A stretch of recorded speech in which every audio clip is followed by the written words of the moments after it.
Allez, bonjour les amis, bonjour à vous tous. Une nouvelle vidéo concernant donc l'Audi A3 Sportback de 2006. Donc voilà, dans la série des soucis de voiture, ça s'arrête pas. Donc la Mercedes est HS, la Toyota est HS et l'Audi a un problème. Donc Mercedes, il faut que je la passe au contrôle. Normalement, ça devrait rentrer dans l'ordre, j'espère. La Toyota, bah, c'est les injecteurs. Et celle-là, c'est un voyant ABS, voyant témoin de frein qui est allumé. Donc on va regarder ça en détail. Donc pour commencer, on va passer un coup de valise, on va voir ce qu'il y a. Donc voilà, donc j'ai le voyant ABS, j'ai le voyant témoin de frein, et puis voilà. Donc je soupçonne le côté gauche, l'avant gauche. Donc on va déjà passer la valise et on va voir ce que ça donne. Déjà la Icarsoft.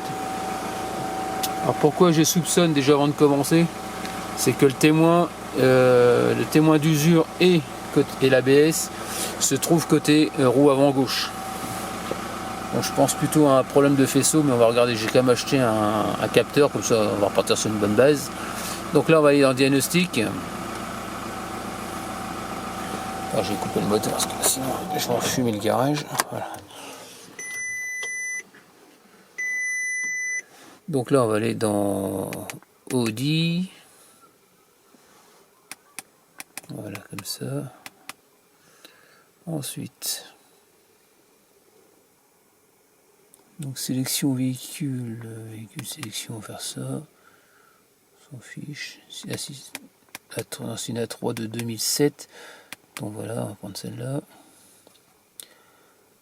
Manuel, je pense qu'on va aller directement dans ABS.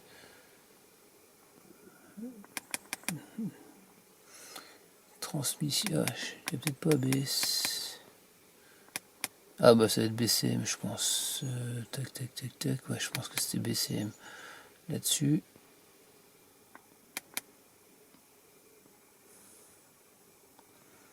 Alors BCM, voilà. Contrôle module, ouais, je pense que c'est ça.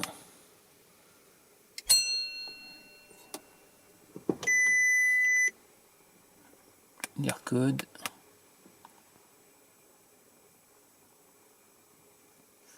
Défaut électrique dans le circuit capteur de vitesse avant gauche. Ok. Donc ça veut dire que soit c'est le capteur qui est HS ou le faisceau. On va regarder ça tout de suite. On va démonter les roues. Mais avant tout, comme j'ai qu'on appelle ça le voyant de frein qui est allumé, je vais contrôler comme mes plaquettes. Ça va de soi. Parce que c'est le capteur témoin de frein se prend sur les roues avant. Quand les plaquettes sont usées, voilà. Allez, c'est parti, on démonte les roues et on regarde. Allez, c'est parti, on démonte la roue du 17. Donc là, on a qu'on appelle ça, l'écran anti-vol.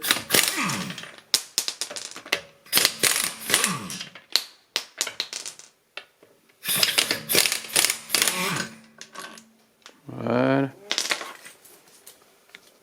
Là, donc je viens de retirer la roue. A priori, je vois rien d'exceptionnel visuellement, je vois rien d'arraché, du moins pour l'instant. Là, ce qu'on peut voir, c'est que le fil rouge que tu vois en contrebas, c'est le témoin d'usure. L'autre, c'est on appelle ça, donc c'est une prise électrique que j'avais réparée. Et ensuite, ça va sur donc ça fait un Y. Le Y qui va à droite, il va sur le capteur qui se trouve derrière. Ça, c'est ton capteur ABS qui se trouve derrière. Voilà.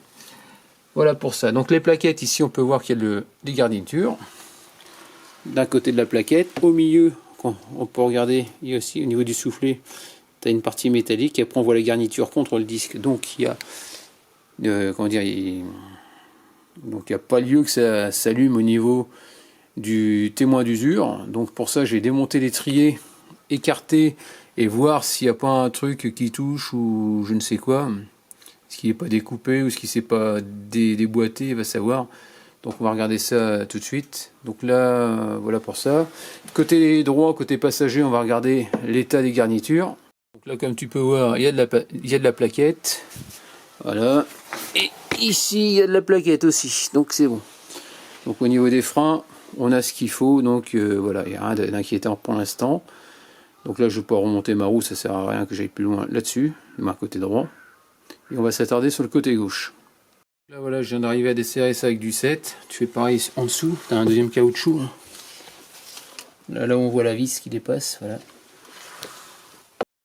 Donc là je vais retirer ça. Le petit ressort, voilà. Voilà, comme ça. De façon à... Parce que là il est en maintien derrière. Donc il va poser de problème. Logiquement, voilà. Et je vais essayer de voir où se trouve ce... qu'on appelle ça, le témoin. Donc là on peut voir qu'il fait partie du faisceau de la plaquette, donc on voit qu'il n'est pas coupé au niveau de la plaquette, donc c'est déjà une bonne chose.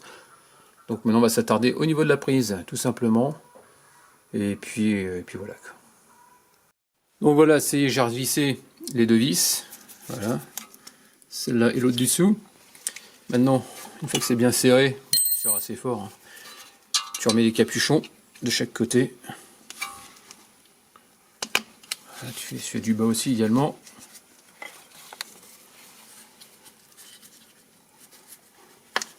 Voilà, c'est fait.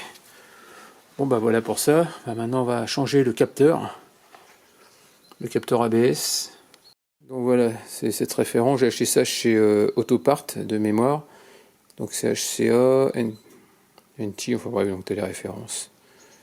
Donc voilà, on va le changer simplement. Donc là, à l'aide du 5, tu enlèves ta vis du capteur. Bon, moi j'ai mis un riselant parce que là, ça accrochait plus. Je crois que c'est un problème de prise. Donc voilà, donc on va virer ça.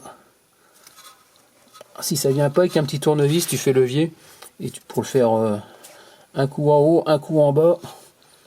Voilà, c'est comme ça, je vais essayer d'enlever la prise. Tu montes, tu descends. Ça vient pas, un petit tournevis plat. Donc là, on s'assure que c'est bien le même. Donc voilà, c'est la première chose. Là, ce que je vais faire, c'est que tu as sur ton, qu'on appelle ça, sur ton cardan, tu as une couronne ABS. Et le but, c'est que ce soit propre. Donc ce que je vais faire, c'est que je vais balancer du nettoyant frein. Donc c'est-à-dire qu'ici, dans le trou ici, on va mettre, d'ailleurs je vais en mettre tout de suite.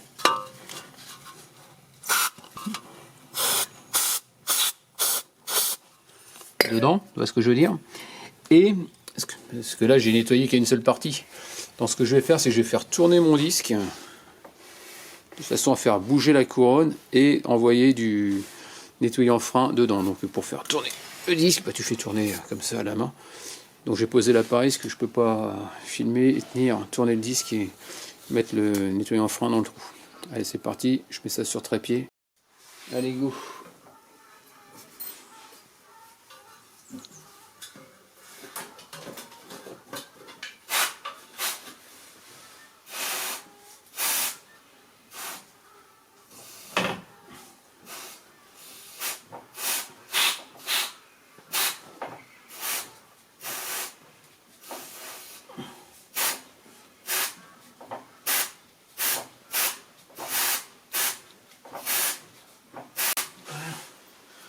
C'est bon.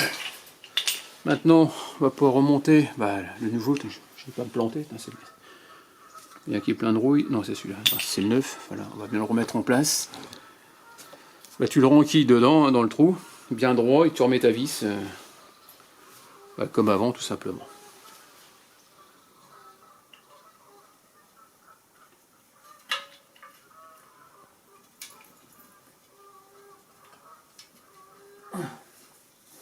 Je vais mettre la vis, elle devrait, au serrage, ça devrait le replaquer complètement sur à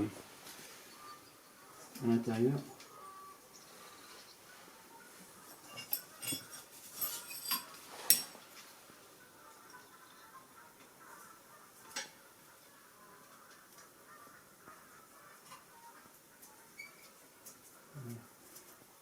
Ça serre, et espérer que ça descende. Ah, c'est bon. Au serrage, ouais, ça le replaque vers l'intérieur. Voilà. C'est ce que je voulais voir. Là, je te montre. On voit toute la platine du capteur qui est contre la partie du métallique. Ok, donc tu serres ça à la main, pas trop fort, hein, parce que ça reste comme du plastique, malgré qu'il y ait une rondelle en ferraille dessus, mais bon. Donc là, j'ai pas mis le résident là pour l'instant, parce que à mon avis, il va falloir sûrement que je redéfasse. Là, j'ai un petit doute sur la prise, parce que tu as la fiche, une qui rentre un peu plus que l'autre sur l'intérieur. Donc je vais déjà passer un coup de valise, on va voir ce que ça donne.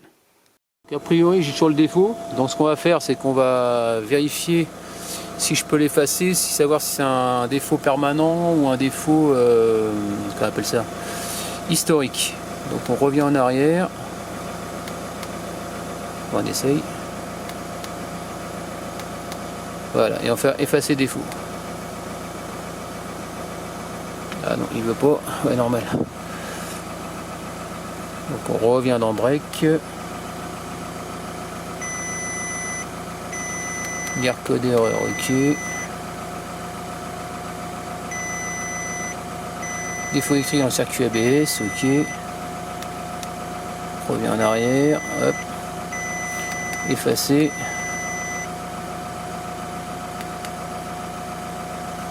Suppression réussie. Sauf que non.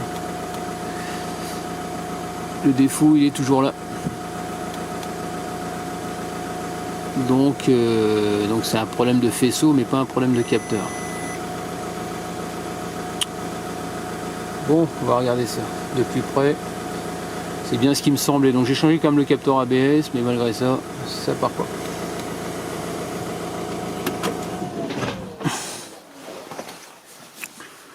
Donc voilà, hors caméra, ce que je viens de faire. Donc j'avais tu vois, ça c'était ça qu'il y avait sur la prise.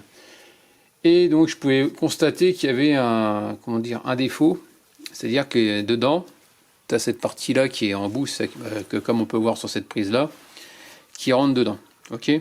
Sauf qu'il y a un qui était bien au bord, quasiment, et l'autre était vachement en retrait, quoi. Donc je me suis dit, je vais faire une modification. J'ai des vieilles prises, des vieilles prises que j'avais achetées sur Amazon, donc ce système-là. Là. Et donc j'ai des embouts, et puis voilà. Et ce que j'ai fait, c'est que j'ai écrasé. Je me suis dit, je vais prendre un comme ça, donc j'ai écrasé cette partie-là. Attends, je crois que c'est celui-là. Attends, je sais même pas. Non, c'est pas celui-là. Je sais plus où je l'ai mis. Enfin bref. Et le but, c'était que je le mette au bout, si tu veux, quand même. Donc j'avais écrasé de façon à ce qu'il rentre dedans et que je puisse, en gros, que ça fasse une petite rallonge qui reste bloqué dedans. Donc je me suis dit, avant de faire en caméra, je voulais faire un essai et ça marche pas. Donc ça marche pas, pourquoi? Parce que finalement, je me suis aperçu que lui, il a pété le fil. Donc il va falloir que je refasse une soudure. Et ce que je me suis dit, pour être sûr qu'il ne se barre pas, je vais faire un système. J'ai une partie, comme on peut voir, mâle et la partie femelle. Et donc je viens de faire un essai là comme ça, en les mettant dedans, en le rentrant dans le trou, voilà. Après je vais écraser. Le but c'est de faire une petite rallonge, tu veux, quoi. Et comme ça je vais mettre ça au bout. Et comme ça je vais le rentrer en bout de prise.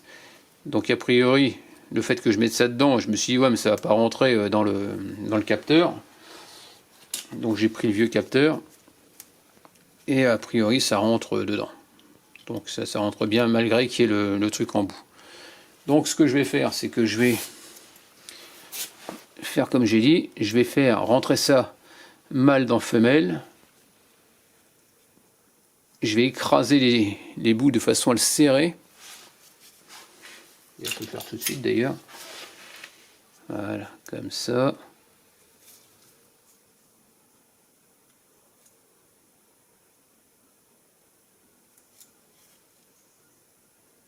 On va essayer. Là, pareil. Ici aussi.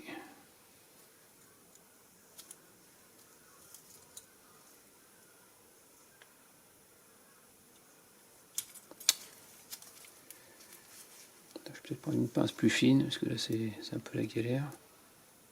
Puis je sais pas ce que je fais, donc c'est chiant. Voilà, comme ça. Bien au bout.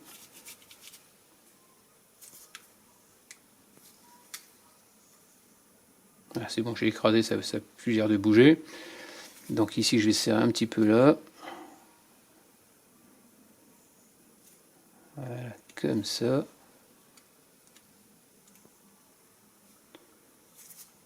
Hop, voilà. Donc là, apparemment, peut-être ça un peu plus. Ah oui, ici, derrière.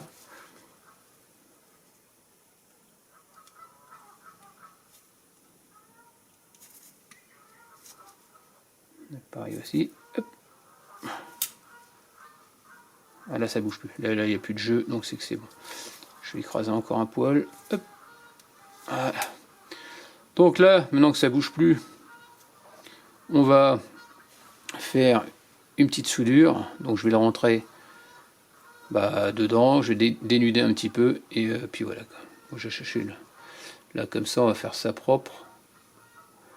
Et puis voilà. Allez, chercher le fer à souder. On va s'en occuper de suite. Allez, c'est parti. On essaye de dénuder un petit poil plus.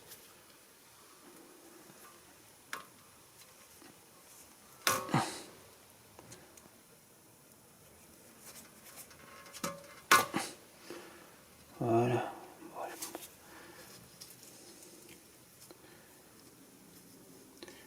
Alors, je vais pas faire comme le toit. Ce que je vais faire, je vais le souder carrément au. Je vais carrément le souder à cette pièce-là. Comme ça, au moins, je suis sûr que ça va pas se desserrer, que ça va pas se barrer.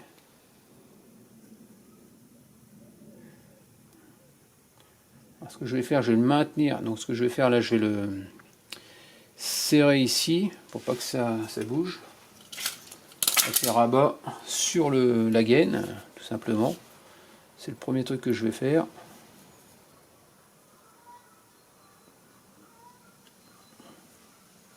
Attends, comme ça.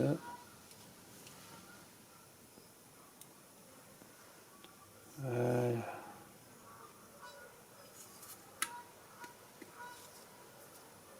Voilà, comme ça c'est fait, ça tient. Et là je vais le noyer, je vais mettre le noyer entre guillemets, je vais mettre de l'étain dessus, comme ça va souder directement sur la partie métallique. Directement dessus. Voilà, c'est ce que je vais faire. Après on va pouvoir le remettre dans la prise. Voilà, normalement c'est censé rentrer. Après on va le rentrer à fond, des deux côtés. Et une fois que ce sera rentré dedans, logiquement ça devrait être bon, moi j'espère. Voilà, comme ça. Ce que je voudrais faire, c'est le chauffer un peu déjà.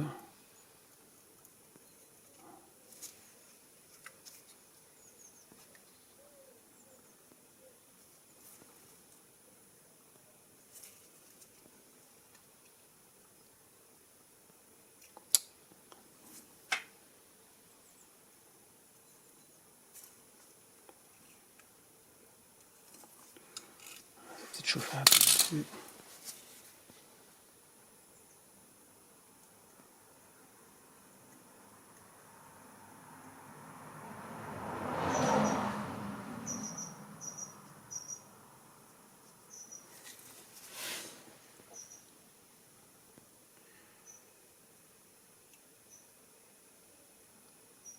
Voilà, comme ça. Ça devrait être bon logiquement.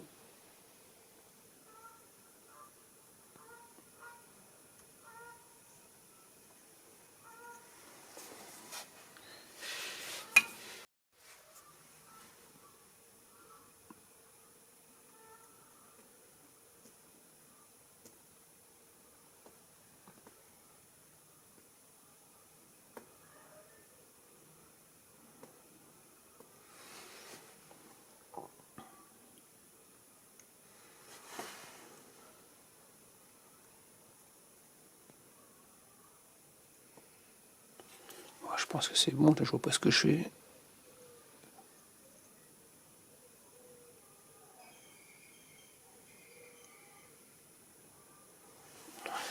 Pas trop mal. Wow. Ça a l'air d'être pas trop mal. Moi je pense. Attends.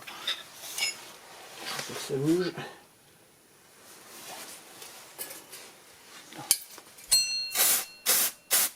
Un peu de nettoyer en frein pour refroidir. Bon, a priori ça a l'air d'être bon. Bon. C'est une bonne chose. On va essayer de glisser ça là-dedans. Bon, j'espère que ça va le faire. Tac, tac, tac, tac. Bon, il n'y a pas de son, il n'y a pas de sens, on s'en fout. Là, on voit que ça arrive embuté là, de ce côté-là. Lui, bon, logiquement, il devrait rentrer dedans. Ben, je vais pas l'arracher. Bon, je vais le mettre comme ça. Je vais le mettre déjà faire un essai, déjà ça marche.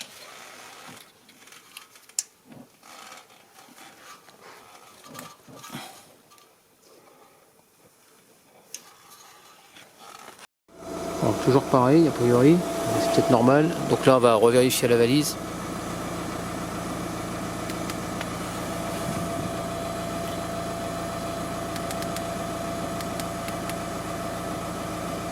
Là, je vois pas trop ce que ça peut être. Scan intelligent, tac.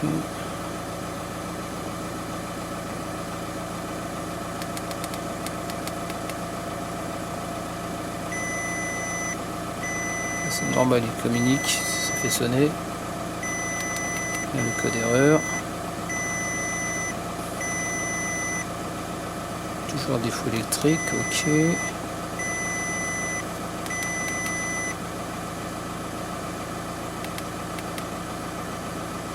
Suppression réussie, et non, c'est toujours pas parti.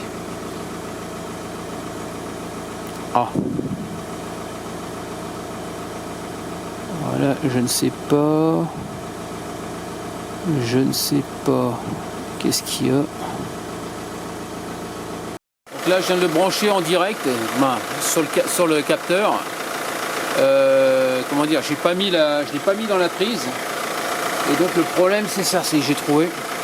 C'est que là, t'en as un qui vient toucher plus ou moins le capteur et l'autre il est plus ou moins en retrait dans la prise, c'est-à-dire qu'il re-rentre à l'intérieur. Donc voilà. Au début j'avais peur qu'elle soit complètement le faisceau et non, ça apparemment c'est au niveau de la prise que ça merdouille. Donc là j'ai effacé le défaut, donc là il n'y a plus rien. Donc le SP lui s'est barré et il restait plus que l'ABS. Donc déjà c'était déjà une bonne chose. Et donc voilà, donc j'ai pu effacer, j'ai redémarré, puis voilà. Donc là, il n'y a plus de défaut. Mais maintenant, il faut que j'arrive à remettre la prise sans que le défaut apparaisse. Donc déjà, j'ai trouvé l'origine du problème. On avance. Donc là, ce que je vais faire, je vais même pas m'enquiquiner. Je vais l'écraser. Je vais même couper un petit bout. Et histoire de le rentrer dans la partie femelle. C'est ce que je compte essayer de faire. Allez, on coupe une partie, voilà, comme ça. Ici, on écrase tout. On écrase aussi, voilà.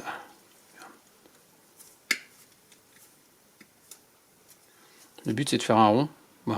Un truc qui rentre dedans, dans l'autre, dans la partie, comme ça.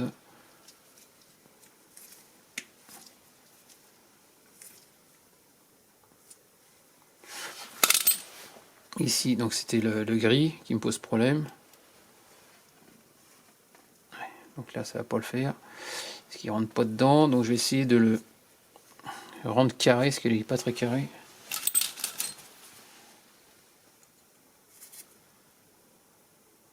Sans l'écraser, ouais. Ah, c'est compliqué, hein, l'électricité. Des fois, t'es enquiquiné. Mais ça, j'avais déjà réparé une première fois celle-là. Et puis... Bon, sauf que ça rentre pas comme je veux. Bien sûr, sinon c'est pas drôle. Hein. Mais bon, je m'énerve plus maintenant. Je prends comme ça vient. Parce qu'à chaque fois, les pétages de plomb, ça va 5 minutes. Et puis... Bah, ça va 5 minutes. Des crises de nerfs, mais bon, ça arrive encore. Là. Bon, je suis content, j'ai réussi à remettre la prise, et j'arrivais pas parce qu'il y avait, j'ai pas fait gaffe, et elle voulait pas descendre, et j'avais déjà un morceau qui était déjà dedans dans la prise. Donc ce que j'ai fait, je l'ai viré, et j'ai réussi à rentrer dedans. J'ai essayé de la mettre à poste, bon là on peut voir que c'est encore dénudé, pardon, et je vais essayer de remettre le cache par-dessus proprement, et remettre qu'on appelle ça le colson. Donc le but c'est de remettre le soufflet parce que sinon tu as l'humidité qui va rentrer et puis ça va poser problème.